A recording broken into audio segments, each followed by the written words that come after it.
Буџетот во правосудството треба да обезбеди соодветно функционирање на секторот, велат во одговор до Телма од Канцеларијата на Европската Унија во Скопје, откако по избори се најавени 6 нови закони во правосудството.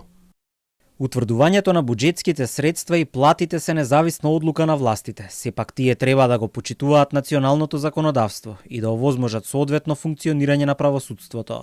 Извештајот на Европската комисија за проширување за 2024 година ја нагласи потребата од соодветни ресурси и финансиска независност. Според првичните најави, судскиот буџет треба да биде 0,8% од БДП, додека буџетот на обвинителството треба да биде половина процент од бруто домашниот производ. Но од власта, преку изјава на премиерот, се изјаснија дека се против распределување на толку средства во правосудството поради ниската доверба и расширената корупција меѓу поединци во обвинителството и судството. Со планот за раст се предвидени повеќе закони, а од Канцеларијата на ЕУ ни одговорија дека ја охрабруваат владата да ги земе во предвид препораките на меѓународните фактори.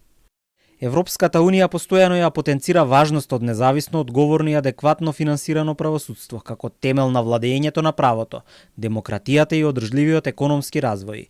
Го поздравуваме соопштението дека 6 судски реформи ќе бидат усвоени до крајот на годината, во согласност со предвидената реформска агенда.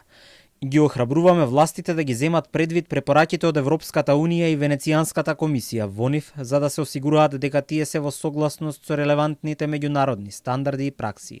Со измените треба да се подобри функционирањето и ефикасноста на судскиот обвинителски систем, а се предлага и за потребните вработувања судскиот буџетски совет да одлучува самостојно и независно согласно потребите и средствата, а не како досега да чека согласност од Министерството за финансии.